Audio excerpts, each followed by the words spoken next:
Welcome to this lecture on Primary Key Stage 1 and Key Stage 2 Physical Education. In this lecture we will cover the importance of physical education in primary schools, provide examples of lesson plans and scheme of work, and discuss maturation and stages of development. We will also be discussing strategies for promoting inclusion and accessibility in physical education. First, let's talk about the importance of physical education in primary school. Physical education can help children improve their physical fitness, coordination and motor skills, fostering teamwork, communication and self-confidence. In the national curriculum for England, physical education is a mandatory subject for all children in primary school. At Key Stage 1, children are expected to develop fundamental movement skills and become increasingly confident in a range of physical activities. At Key Stage 2, they are expected to develop their skills further and apply them in various activities, including competitive sports and games. Next, let's look at examples of lesson plans and a scheme of work. Effective physical education lesson plans should be well structured, varied, and tailored to the needs and abilities of the children in the class. Here is a sample lesson for Key Stage 1, ages 5 to 7. Warm up 5 to 10 minutes of stretching and simple movements to get heart rate up and prepare the body for physical activity. Skill development, 20 to 30 minutes of focused practice on a specific skill such as throwing, catching or kicking. Game, so 20 to 30 minutes of a modified game that allows children to apply the skills they have been practicing with plenty of opportunity for success and challenges. Cool down, 5 to 10 minutes of stretching and relaxation to bring the body back to a resting state. And here is a sample lesson for Key Stage 2, age 7 to 11. Once again, a warm up, 5 to 10 minutes of stretching and simple movements to get heart rate up and prepare the body for physical activity. And a skill development of 20 to 30 minutes of focused practice on a specific skill such as dribbling, passing or tackling.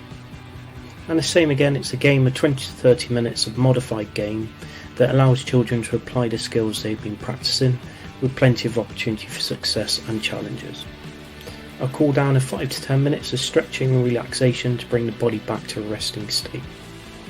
In addition to specific lesson plans, it's important to have a well-planned scheme of work for the school year. This can help to ensure that the physical education programme is balanced and varied, covering a range of activities and skills as part of the national curriculum in England. A simple scheme of work might include: Term 1 could include fundamental movement skills, so again the throwing, catching and kicking.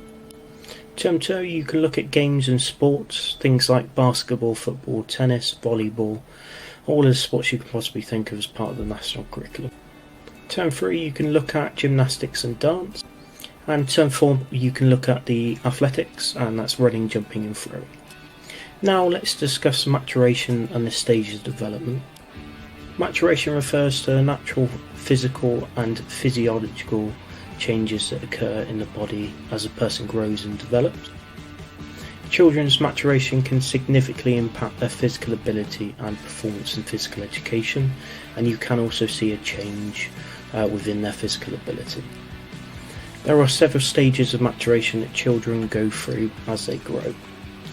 These stages can be grouped into 4 main categories: infancy, which is birth to 2 years, early childhood, which is 2 to 6 years, middle childhood, which is 6 to 12 years, and adolescence, which is 12 to 18 years. Physical education teachers need to be aware of these stages of maturation and consider them when planning lessons and activities. For example, activities that are too challenging for children still developing basic motor skills may be frustrated and demotivated. At the same time, activities that are too easy for children who have already developed advanced skills may need to be more engaging. Finally, let's discuss some strategies for promoting inclusion and accessibility in physical education. Inclusive physical education ensures that all children can participate fully and engage in physical activity, regardless of their abilities and needs. There are several strategies that teachers can use to promote inclusion and accessibility in their physical education lesson.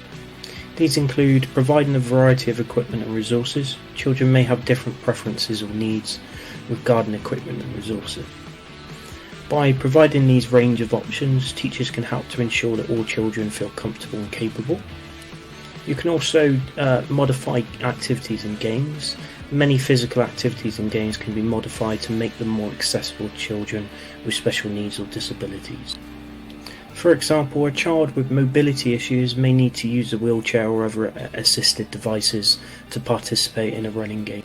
Using visual aids and verbal instructions, some children may benefit from visual aids such as pictures or videos to help them understand and follow instructions. Verbal instructions can also be helpful for children who have difficulty with written instruction. Encourage teamwork and cooperation. Physical education is a great opportunity for children to learn to practice these skills.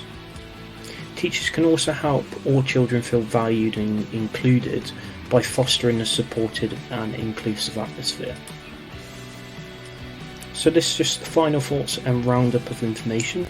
Again, physical education is an essential subject for primary school teachers, helping to improve their physical fitness, coordination and motor skills, and fostering teamwork, communication and self-confidence. By planning well-structured and varied lesson plans and using a balanced scheme of work, teachers can help children to develop a wide range of skills and abilities. It is also essential to be aware of the stages of maturation and to adapt activities and resources to support children's physical development. Finally, promoting inclusion and accessibility in physical education is crucial for ensuring that all children can fully participate in physical activity.